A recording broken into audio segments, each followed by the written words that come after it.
Good morning everyone, welcome to dream classes. कल का जो हमारा लेक्चर था उसमें हमने एसेक्सुअल रिप्रोडक्शन अलैंगिक जनन के बारे में पढ़ा था। आज हम अलैंगिक जनन के से रिलेटेड जो भी हमने पढ़ा था उसके कुछ क्वेश्चंस करने वाले हैं कि उससे रिलेटेड क्या क्वेश्चन एग्जामिनेशन में पूछे जाते हैं। उसके अलावा आप लोगों को कुछ कमेंट्स थे कि नोट्स मिलेंगे या नहीं मिलेंगे, पीडीएफ मिलेगी या नहीं मिलेगी, कोर्स पूरा होगा या नहीं होगा। तो कोर्स पूरा हो जाएगा इन जनवरी फेब तक एंड आपकी जो पीडीएफ है वो आपको ऐप पर मिल जाएगी। ठीक है, तो अब आज का हम अपना लेक्चर स्टार्ट करते हैं। पहले हम कुछ क्वेश्चंस देखेंगे, उसके बाद में हम हमारा लैंगिक जनन सेक्सुअल रिप्रोडक्शन स्टार्ट करेंगे। हमारा जो कल का लेक्चर था उसमें हमने पढ़ा था अदरक में कायिक प्रवर्धन किसके द्वारा होता है। भूस्तारिका के द्वारा होता है, ऊपरी भूस्तारिका के द्वारा होता है, पत्र पत्रिका के द्वारा होता है या प्रकंद के द्वारा होता है। हम तो इसका आंसर क्या है, प्रकंद के द्वारा होता है। कल हमने पढ़ा था कि हमारा कायिक प्रवर्धन किस किस भाग से होता है। हमारा कायिक प्रवर्धन होगा जड़, तना, पत्ती के द्वारा। तो हमारे पत्ती में क्या था, ब्रायोफिलन है ना, एस्पेरेगस। हमारे जड़ और तने की बात करते हैं तो हम तने में जाते हैं। तने में क्या थे, हमारे आलू, अदरक, लहसुन, ये सब थे। तो इसका एग्जाम्पल किसके द्वारा होता है, हमारा प्रकंद के द्वारा होता है। डायरेक्ट एनसीईआरटी में से क्वेश्चन पूछा जाता है नीट जैसे एग्जामिनेशन में, लेकिन आपको ढंग से देखना है क्या उसके उदाहरण, एग्जाम्पल्स क्या दिए हुए हैं। क्योंकि जो एग्जाम्पल डायग्राम दिया हुआ है वहां से आपको कोई थ्योरी नहीं दी हुई ना ज्यादा, वहां से क्वेश्चन पूछा जाता है कि उसकी थ्योरी में से क्वेश्चन उठकर आएगा, तो आपको वो पढ़ना है। कल का लेक्चर अगर आपने ध्यान से देखा हो तो ये क्वेश्चन आप कर सकते थे। नेक्स्ट क्वेश्चन है, क्वेश्चन देखते हैं। नेक्स्ट क्वेश्चन है, कारा के विषय में कौन सा कथन गलत है। फर्स्ट है ऊपरी अंडानी और निचली गोल पुंधानी। तो इसमें हमारा ये स्टेटमेंट सही है क्योंकि हमें पता है कि जो हमारा कारा है उसमें ये वाला पार्ट अंडाशय होता है, अंडानी होती है, और निचला भाग क्या है हमारा, पुंधानी। तो ये वाला पॉइंट हमारा सही है। नेक्स्ट, ग्लोब्यूल और न्यूक्यूल की एक पौधे में उपस्थिति। तो ग्लोब्यूल क्या है, हमारा नर जनन अंग है, नर संरचना है, और न्यूक्यूल क्या है, हमारी मादा जनन संरचना है। तो ये भी हमारे स्टेटमेंट सही है। नेक्स्ट, ऊपरी पुंधानी और निचली अंडाशय। तो पुंधानी का है क्या ऊपर, पुंधानी नहीं है, हमारा अंडाशय ऊपर। तो ये वाला स्टेटमेंट हमारा गलत हो जाता है। न्यूक्यूल नर प्रजनन संरचना है, हमारी न्यूक्यूल ग्लोब्यूल नर प्रजनन संरचना है और न्यूक्यूल हमारी मादा प्रजनन संरचना है। तो यहाँ पे दिखाया हुआ है ग्लोब्यूल नर प्रजनन संरचना है, तो ये बात सही है। अब क्वेश्चन में हमें क्या बोला था, क्वेश्चन देखना बहुत जरूरी है कि यहाँ पे हमें सही पूछ रहा है या गलत पूछ रहा है। हम इस चीज में बहुत बार ऐसा कर लेते हैं कि जल्दबाजी में हम गलत सही कर जाते हैं, इस पे ध्यान नहीं देते। हमें क्वेश्चन आता है लेकिन हम उसको गलत कर देते हैं, तो गलत पूछा है। तो यहाँ पे ये वाला स्टेटमेंट गलत है। तो हमारा कौन सा आंसर सही होगा, हमारा आंसर सही होगा सी। ये हमारी कारा की संरचना है, ये हमारा होता है न्यूक्लियस और ये हमारा होता है ग्लोब्यूल। ये हमारी नर संरचना और वो है हमारी मादा संरचना। मादा संरचना ऊपर होती है और नर संरचना नीचे होती है। इतना समझ में आया। अब हम लेंगे हमारा नेक्स्ट पॉइंट। चलिए अब हम हमारा थर्ड क्वेश्चन देखते हैं कि थर्ड क्वेश्चन हमसे क्या पूछ रहा है।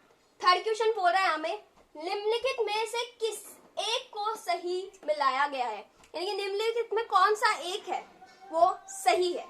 ठीक है, तो इसके बारे में हमें पता होना चाहिए कि किस में क्या होता है। क्लेमाइडोमोनास, क्लेमाइडोमोनास हमने कल पढ़ा था, चल बीजाणु होता है। कॉनेडी क्या होता है, हमारे अचल बीजाणु होते हैं। दोनों का मेल सही है, नहीं है। यीस्ट, यीस्ट में हमारा द्विविभाजन होता है ना कि चल बीजाणु। तो ये वाला स्टेटमेंट सही है या गलत है, हमारा ये स्टेटमेंट गलत है। नेक्स्ट है हमारा अदरक। अदरक में अंतःभूस्तारी होती है क्या, नहीं। अभी अभी हमने संरचना समझा था कि अदरक में क्या होता है, प्रकंद से निर्माण होता है कलिकाओं का। तो ये स्टेटमेंट भी गलत है। हमें क्या देखना था, सही स्टेटमेंट कौन सा था यहाँ पे। तो सही स्टेटमेंट हमारा है प्याज, जिसमें शलकंद का निर्माण होता है। तो ये आंसर हमारा सही। तो हमारा करेक्ट आंसर क्या हो गया इस क्वेश्चन का, सी। क्वेश्चंस बहुत अच्छे से देखिएगा, नीट में ये क्वेश्चन पिछले साल पूछे गए हैं, वही क्वेश्चन लिए गए हैं। एंड अभी तक के जो 3 क्वेश्चन है उनको पूछने का मकसद बता देती हूँ मैं।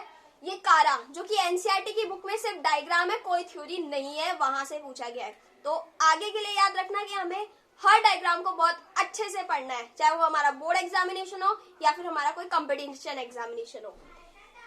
फर्स्ट क्वेश्चन था हमारा, अदरक में कायिक प्रवर्धन होता है। अब अदरक में कायिक प्रवर्धन, अदरक दिया हुआ है, उसमें दिया हुआ है सिर्फ प्रकन, तो एक पॉइंट इंपॉर्टेंट हो गया, वहां से क्वेश्चन पूछा गया नीट में। नेक्स्ट हमारा ये क्वेश्चन है, ये पूछ रहा है सही को मिलाइए। मतलब जो मैंने आपको 3 पेज में डायग्राम समझाए थे ना, उन सारे डायग्राम से एक क्वेश्चन उठाया कि इनको मिलाओ और इसमें से सही कौन सा है ये देखो। अगर आपको सही पता होगा तो ही आप सही कर पाओगे ना, वरना आप नहीं कर पाओगे और अपने इस क्वेश्चन से हाथ धो बैठोगे। नेक्स्ट हम देखते हैं, क्वेश्चन में हमसे पूछा गया है कि हमें बताना है कि यहाँ पर ए, बी और सी के नेम क्या हैं। आपने ये क्वेश्चन देखा, मान लीजिए आपने डायग्राम देखा होगा एग्जामिनेशन में या फिर आपने आपकी बुक में देखा, तो आपने उसको सीक्वेंस वाइज लर्न नहीं किया, आप उसको थोड़ा ऐसे ही देख कर चले गए। अगर आपने ऐसे ही ऊपर नीचे देख लिया इसको, तो आपका ये क्वेश्चन गलत है, आपके 4 नंबर तो जाएंगे ही जाएंगे, साथ में आपकी नेगेटिव मार्किंग भी होगी एग्जाम में। तो इस टाइप के क्वेश्चन है, तो उनकी नंबरिंग भी बहुत अच्छे से हमें देखनी है। देखते हैं हम, ये हमारा मार्केंशिया, क्या है हमारा मार्केंशिया।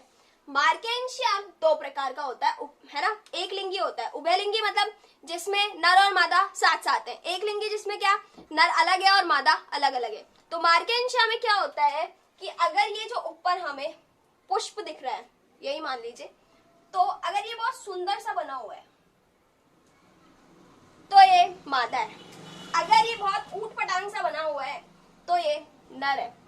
जैसे ये समझा जाता है ना कि जो गर्ल्स होती है वो ब्यूटीफुल होती है, बॉयज होते हैं वो इतने ब्यूटीफुल नहीं होते, तो उससे मान के चल लीजिए कि यहाँ पे जो मादा होगा ना वो पुष्प बहुत अच्छा सा बना हुआ होगा, जो नर पुष्प होगा ना वो बहुत अजीब सा बना हुआ होगा। अब हमें ए बताना है ये क्या है, बी यहाँ पे क्या है, सी यहाँ पे क्या है, डी यहाँ पे क्या है।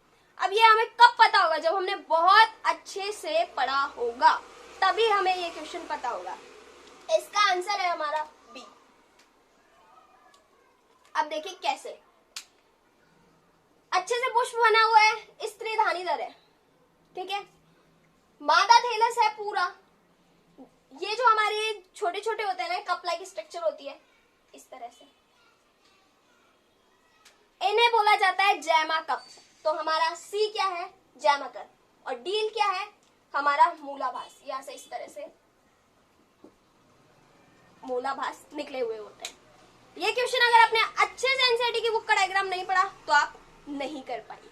आप देखिए कि कल के वीडियोस में आपने कितना सीखा। नेक्स्ट क्वेश्चन देखते हैं हम अपना, next and last question. Next question देखते हैं हमारा नेक्स्ट एंड लास्ट क्वेश्चन, उसके बाद में हम हमारा सेक्सुअल रिप्रोडक्शन स्टार्ट करेंगे। कल के बेस पे जो हमने पढ़ा उनके बेस पे हम ये क्वेश्चंस कर रहे हैं। अगर आपसे को इससे रिलेटेड कोई भी प्रॉब्लम है आप मुझे बताइएगा, आपको मैं उसका रिप्लाई करूंगी, उसका आंसर आपको मिल जाएगा। चलिए स्टार्ट करते हैं। लास्ट क्वेश्चन हमारा, निम्नलिखित जोड़ों में से कौन सा एक गलत मिलाया गया है। क्वेश्चन पढ़ते ही पता कर लो कि क्या पूछ रहा है, ये गलत पूछ रहा है, जबकि शेष 3 सही है।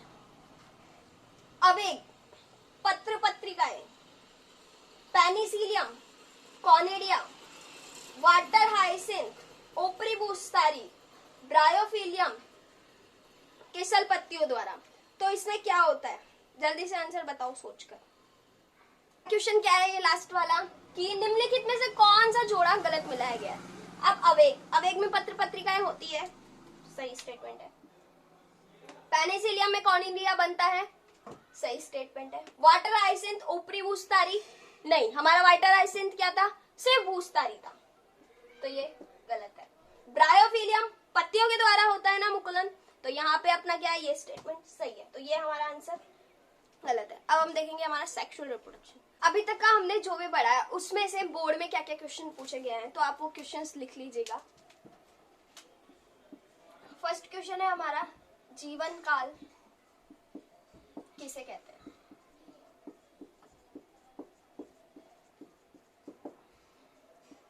नेक्स्ट है हमारा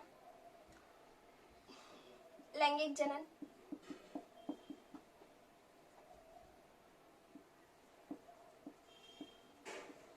व अलैंगिक जनन।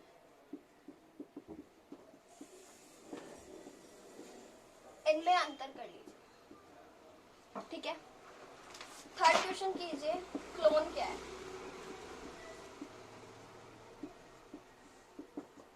फोर्थ क्वेश्चन आप लोग कीजिए कि कायिक जनन किसे कहते हैं।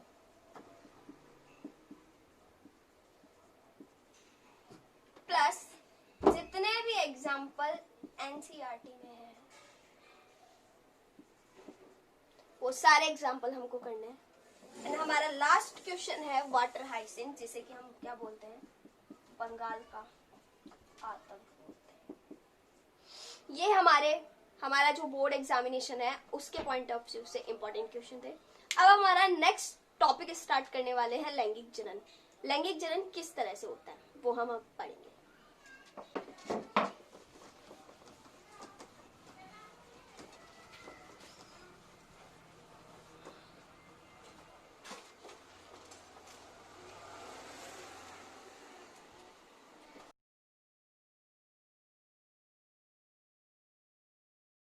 अब हम हमारा टॉपिक स्टार्ट करने वाले हैं लैंगिक जनन। जीवों में लैंगिक जनन किस तरह से होता है। लैंगिक जनन सेक्सुअल रिप्रोडक्शन।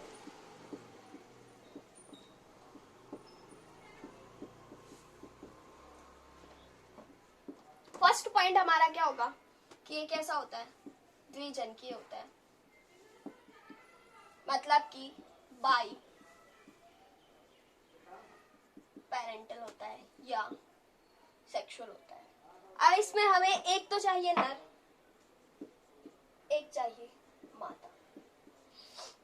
अगर ये हमारे ह्यूमंस में हो रहा है तो नर में हमारे क्या चाहिए, शुक्राणु, मादा में हमें क्या चाहिए, अंडा। अगर ये हमारे पुष्प पादपों में हो रहा है तो हमें क्या चाहिए, पुंकेसर, और मादा में हमें क्या चाहिए, जायांग। That's it. नेक्स्ट हमारा पॉइंट है कि इनमें युग्मकों का निर्माण होता है।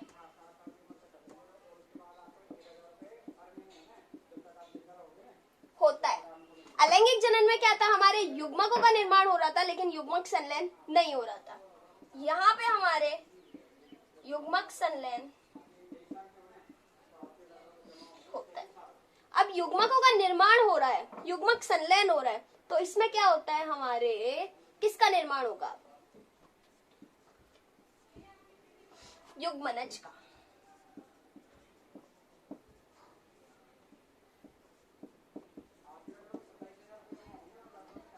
युग्मनज का निर्माण होने के बाद बहुत सारे विभाजन या विभेदन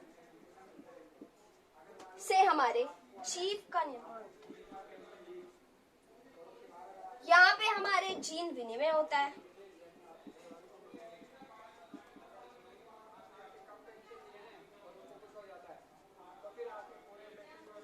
पुनर्योजन होता है और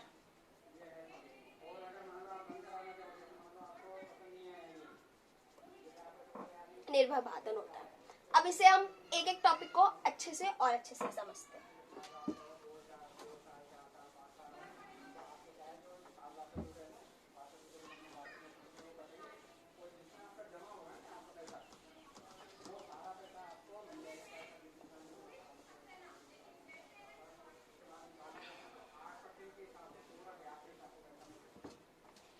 ये जो हमारे लैंगिक जनन की प्रक्रिया है ना, ये हमारे लैंगिक जनन की प्रक्रिया बहुत जटिल मानी जाती है। हमारे जो अलैंगिक जनन था वो सरल प्रकार की विधि है, ये हमारी कैसी होती है, जटिल प्रकार की विधि। तो हम क्या लिखेंगे, ये जटिल प्रक्रिया। नेक्स्ट इसमें हम लिखेंगे कि इसमें आनुवांशिकी गुणसूत्रों का निर्माण होता है। अब वो गुणसूत्रों का निर्माण होगा तो किस तरह से होगा, वो अर्धसूत्रण द्वारा होगा। तो हमारे लैंगिक जनन में क्या होगा, अर्धसूत्री विभाजन। अर्धसूत्री विभाजन, अगर अर्धसूत्री विभाजन नहीं होगा ना तो हमारा लैंगिक जनन नहीं होगा।